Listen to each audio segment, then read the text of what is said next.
नमस्कार शेतकरी मित्रांनो, तर स्वागत आहे तुमचं आपल्या सिद्धार्थ आवटे डेली ब्लॉग या शेतकरी चॅनलमध्ये। तर सरासरी 2023 आणि 24 तर या अगोदर पडलेला पावसाचा खंड आणि नंतरची झालेली अतिवृष्टी यामध्ये शेतकऱ्यांचा मोठ्या प्रमाणावरती नुकसान झालेलं आहे। आणि याच पार्श्वभूमीवरती आता शेतकऱ्यांना पडलेला प्रश्न, पीक विमा मिळणार की नाही।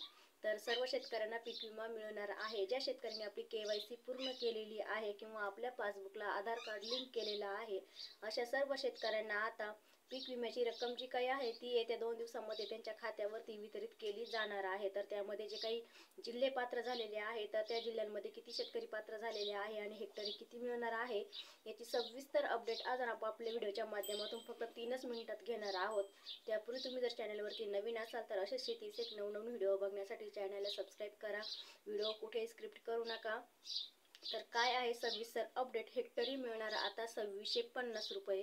तर शेतकरी मित्रांनो, बऱ्याच दिवसापासून पडलेला पावसाचा खंड आणि त्यानंतरची झालेली अतिवृष्टी यामुळे जे काही नुकसान झालेले आहे आणि त्याच पार्श्वभूमीवरती आता जे काही 22 जिल्हे पात्र झालेले आहे नुकसान भरपाईसाठी, तर त्या जिल्ह्यातील जी काही भरपाई आहे ही पीक विमा हप्ता म्हणून मंजूर केला आहे। तर यामध्ये सोयाबीन पिकाचे सर्वात जास्त नुकसान झालेले आहे आणि याच नुकसानीसाठी आता या अगोदर गेलेल्या एलो मोजॅक नावाचा जो काही रोग होता त्यामध्ये गेलेल्या आहे आणि नंतरच्या ज्या काही आहे उर्वरित, तर त्या पावसाचा खंड आणि झालेली अतिवृष्टी यामध्ये या पिकाचं मुख्य पीक मानलं जातं आणि याच मुख्य पिकाचं मोठ्या प्रमाणावरती नुकसान झालेलं आहे। आणि जे काही शेतकरी सोयाबीन उत्पादक धारक जे काही शेतकरी आहे त्यांच्या खात्यावरती आता ही नुकसान भरपाई मंजूर करण्यात येणार आहे। त्याचबरोबर अतिवृष्टीमुळे आता सोयाबीन हे पिकाचं खरीप पिकापैकी एक पीक मानलं जातं आणि यातच शेतकऱ्यांचा जे काही शेतकरी गट आहे तर त्या गटाने प्रधानमंत्री फसल विमा योजनेअंतर्गत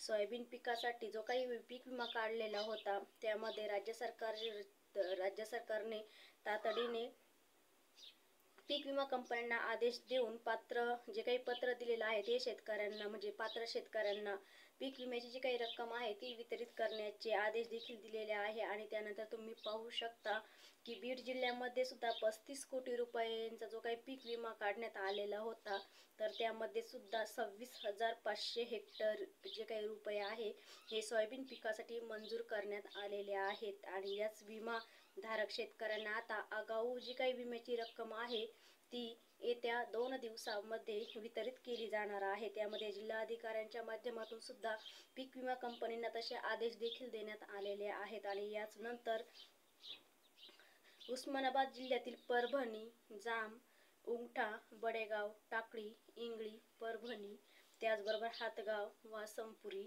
सावनी हे जे काही ग्रामीण व शहरी भागांसह जिल्ह्यातील 36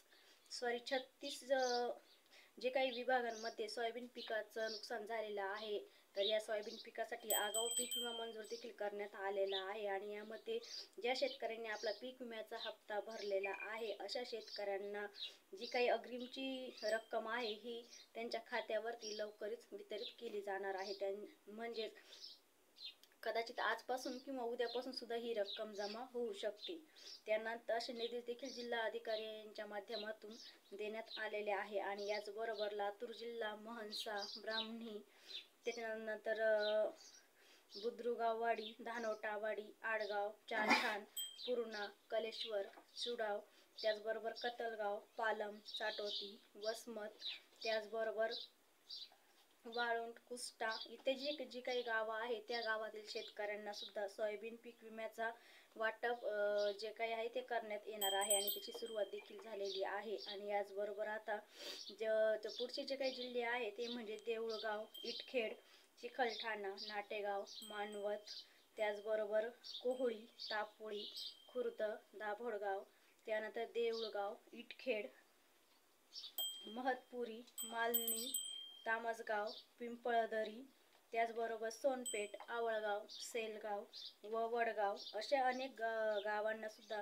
कृषी मंत्री यांच्या माध्यमातून त्यांच्या आदेशानुसार जी काही पीक विम्याची रक्कम जी काही रखडलेली आहे ती सर्व शेतकऱ्यांच्या खात्यावरती जमा करण्यास सुरुवात झालेली आहे। त्याचबरोबर